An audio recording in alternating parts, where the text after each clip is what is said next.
नमस्कार सगळ्यांना. स्वागत आहे तुमचं पुन्हा एकदा माझ्या एका नवीन यूट्यूब व्हिडिओमध्ये. कालच्या व्हिडिओमध्ये तुम्ही पाहिलंच असेल की रेशन कार्ड बंद होतील लवकरच. तर कुठल्या लोकांचे बंद होतील, काय ते सगळं मी त्या व्हिडिओमध्ये सांगितलं आहे. तुम्ही तो व्हिडिओ जाऊन पाहू शकता. तर आता ई-के-वाय-सी बंधनकारक आहे रेशन कार्ड धारकांसाठी. तर त्याचं लास्ट डेट कधी असणार आहे, ती प्रक्रिया कशी करायची, कुठे जाऊन ई-के-वाय-सी करायची आणि त्यासाठी कागदपत्रे काय लागतील, हे सगळं मी तुम्हाला या व्हिडिओमध्ये सांगणार आहे. तर व्हिडिओ शेवटपर्यंत बघा आणि व्हिडिओला जास्तीत जास्त शेअर करा, म्हणजे लोकांना ही प्रक्रिया कळेल की ई-के-वाय-सी कुठे जाऊन आणि कशी करायची. कारण खूप कन्फ्युजन आहे की कशी करायची ई-के-वाय-सी, त्यासाठी कागदपत्र काय लागणार आहेत आणि ती कुठे जाऊन करायची.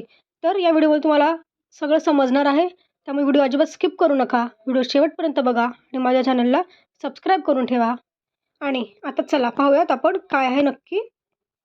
ठीक आहे, नक्की काय आहे यांचं. अन्यथा तुमचं राशन बंद. शिधापत्रिकाधारकांना अन्न पुरवठा विभागाची सूचना. तर का बंद होणार आहे रेशन कार्ड, हे पाहून घेऊया आपण आधी. आजही भारतात लाखो लोक आहेत ज्यांना 2 वेळचं जेवण मिळत नाही. यासाठी ते काबाड कष्ट करून आपल्या कुटुंबाचा उदरनिर्वाह करतात.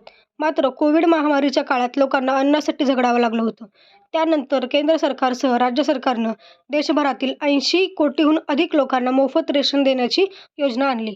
सरकारच्या योजनेनुसार शिधापत्रिकेद्वारे रेशन मिळवण्यासाठी कार्डधारकांना ई-के-वाय-सी करावं लागणार आहे. या सूचना अन्न पुरवठा विभागानं सर्व शिधापत्रिकाधारकांना दिल्या आहेत. म्हणजे सगळ्यांना माहिती आहे की रेशन कार्ड धारक आहेत त्यांना धान्य खूप कमी किमतीत किंवा मोफत मिळतं. पण आता हे मिळवण्यासाठी तुम्हाला ई-के-वाय-सी करणं बंधनकारक आहे. त्यामुळे तुम्हाला ह्या जे शिधापत्रिकाधारक आहेत त्यांनी ई-के-वाय-सी करून घ्यावी. जर शिधापत्रिकाधारकांचं ई-के-वाय-सी झालं नाही तर त्यांना रेशन मिळण्यात अडचण येऊ शकते. म्हणजे जर लास्ट डेटच्या आधी तुमचं रेशन कार्डचं जर ई-के-वाय-सी नाही झालं तर तुम्हाला धान्य मिळण्यात अडचण येऊ शकते. त्यामुळे शिधापत्रिकाधारकांना ई-के-वाय-सी कशी करावी लागणार आहे, तसंच ई-के-वाय-सी करण्याची शेवटची तारीख काय आहे, याबाबत आपण माहिती घेणार आहोत. ठीक आहे, म्हणजे नक्की काय शेवटची तारीख काय आहे आणि का ई-के-वाय-सी का करायची. ठीक आहे, ई-के-वाय-सी का करायची पाहूयात आपण. का त्याचं कारण काय आहे, का काढले शासनाने हा निर्णय बघूयात. कोविड महामारीला 4 वर्षांहून अधिक काळ लोटला आहे. या काळात देशात अनेक कुटुंबाच्या सदस्यांची नावं शिधापत्रिकेवर नोंदवलेली आहेत. त्यापैकी काहींचं निधन झालं आहे. मात्र त्यांच्या मृत्यूनंतरही त्यांच्या नावावर रेशन घेतलं जातं. त्यामुळे सरकारवर अतिरिक्त बोजा पडत आहे. त्यामुळे केवळ मृत सदस्यांची नावं काढण्यासाठी ई-के-वाय-सी केली जाते. म्हणजे सगळ्यांना माहिती आहे की आपल्या शिधापत्रिकेवर आपल्या सगळ्या कुटुंबातील सदस्यांची नावं असतात. तर आता कोविड महामारीत बऱ्याच जणांचा मृत्यू झाला, सगळ्यांना माहिती आहे. तसेच असाही मृत्यू तर कधी ना कधी होतात. म्हातारे झाले असतील किंवा ज्येष्ठ नागरिक असतील घरात, तरी पण काय होतं की लोकांनी त्यांची नावं काढली नाही आहेत. त्यांच्या मृत्यू पश्चातही त्यांच्या नावावर ते रेशन घेत आहेत, ते धान्य घेत आहेत. तर हे मृत व्यक्तींची नावं शिधापत्रिकेतून काढण्यासाठी ई-के-वाय-सी बंधनकारक ठरलेली आहे. ठीक आहे, ई-के-वाय-सी सरकारवर, त्याच्यामुळे सरकारवर अतिरिक्त बोजा पडतोय की ती व्यक्ती नाही आहे तरी पण त्याच्या नावावर धान्य द्यावं लागतं सरकारला. त्यामुळे हा बोजा कमी करण्यासाठी आणि मृत व्यक्तींची नावे जी आहेत ती शिधापत्रिकेतून काढण्यासाठी ई-के-वाय-सी बंधनकारक केलेलं आहे सरकारने. तर पहा, केंद्रासह राज्य सरकार गेल्या अनेक वर्षापासून शिधापत्रिकाधारकांना मोफत रेशनचं वाटप करत आहे. देशातील 80 कोटीहून अधिक लोकांना मोफत रेशन दिले जाते. त्यामुळे शिधापत्रिकाधारकांना सरकारनं ई-के-वाय-सी करणं बंधनकारक ठरलं आहे. ठीक आहे, त्याची ई-के-वाय-सी करण्याची शेवटची डेट पण त्यांनी दिली आहे. कारण याच्या आधी त्यांनी खूप सूचना दिल्या लोकांना की ई-के-वाय-सी करून घ्या, ई-के-वाय-सी, तरी पण अजून बऱ्याच लोकांनी केलीच नाही आहे ई-के-वाय-सी. त्यामुळे आता त्यांना असा निर्णय घ्यावा लागला आहे की लास्ट डेट आपण ह्यांना देऊयात, म्हणजे लोक करतील तरी. त्यामुळे आता लास्ट डेट पहा काय आहे. अन्न पुरवठा विभागानं रेशन कार्डसाठी ई-के-वाय-सी करण्याची शेवटची तारीख यापूर्वी 30 जून 2024 निश्चित केली होती बघा. म्हणजे आधीच पण सांगितलं होतं की 30 जून 2024च्या आधी ई-के-वाय-सी करून घ्या. बट तरी पण अजून नाही झालेली के-वाय-सी बऱ्याच लोकांकडनं. त्यामुळे आता काय केलं आहे, त्यामुळे नंतर परत त्यांनी वाढवली 30 सप्टेंबरपर्यंत. ठीक आहे, 30 सप्टेंबरपर्यंत पण वाढवली होती. पण आता त्या तारीख वाढवल्यानंतर आता तुम्ही रेशन कार्डचं के-वाय-सी 30 सप्टेंबरपूर्वी करू शकता. ठीक आहे, पण आता परत त्यांनी वाढवली आहे की 31 ऑक्टोबर केली आहे त्यांनी. ठीक आहे, आता 31 ऑक्टोबरपर्यंत तुम्ही ई-के-वाय-सी करू शकता. तुमच्याकडे अजून 1 महिना आहे, तर लवकरात लवकर जाऊन करून घ्या. आता नक्की याची प्रक्रिया काय असणार आहे ई-के-वाय-सीची. ठीक आहे, तुमच्या रेशन कार्डसाठी ई-के-वाय-सी करण्याची प्रक्रिया खूप सोपी आहे. यासाठी तुम्ही त्याच रेशन दुकानात किंवा राज्यातील इतर कोणत्याही रेशन दुकानात जाऊन ई-के-वाय-सी करू शकता.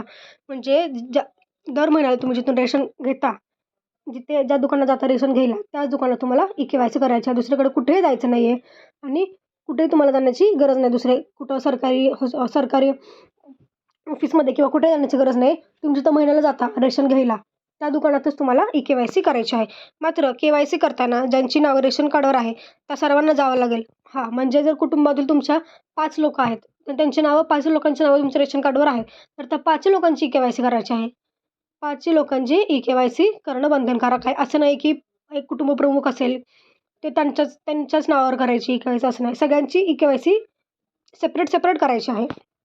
त्यानंतर त्यांचं नाव पुन्हा अपडेट होईल, अन्यथा तुमचं राशनसुद्धा बंद होण्याची शक्यता आहे.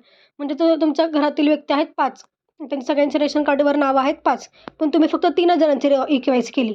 बाकीच्या 2 जणांची KYC केली नाही, तर त्या 2 ज्या व्यक्ती आहेत त्यांची नावं वगळण्यात येणार आहेत. ठीक आहे, त्यांची नावं त्या रेशन कार्डमधनं काढण्यात येतील, कारण तुम्ही त्यांची KYC केली नाही. त्यामुळे तुमच्या घरातील जेवढे सगळे सदस्य आहेत त्या सगळ्यांची KYC करणं बंधनकारक आहे. कोणती कागदपत्रे लागतील? रेशन दुकानात गेल्यावर तुम्ही शिधापत्रिकेची KYC करू शकता. त्यासोबत तुम्हाला तुमचं रेशन कार्ड, त्याची फोटोकॉपी, आधार कार्ड रेशन दुकानात द्यावं लागेल. म्हणजे यासाठी कागदपत्र कुठली लागणार आहेत?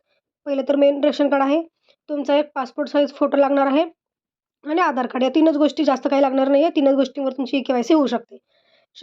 शिधा विक्रेता तुमची कागदपत्र तपासून पॉस मशीनवर तुमच्या बोटांचे ठसे स्कॅन करेल.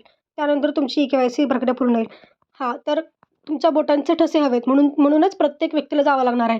कारण त्याच्या बोटाचे ठसे घेतल्याशिवाय पुढं प्रक्रिया होणार नाही. प्रत्येकाचे ठसे पाहिजेत घरातील सदस्यांचे. कारण जर ठसाच नाही घेतला, तर ज्या व्यक्तीचा ठसा घेतला नाही त्या व्यक्तीचं नाव काढण्यात येईल. त्यामुळे तुमचं बोटांचे ठसे स्कॅन करण्यासाठी तुमच्या घरातील प्रत्येक सदस्याला जावं लागणार आहे तिथे.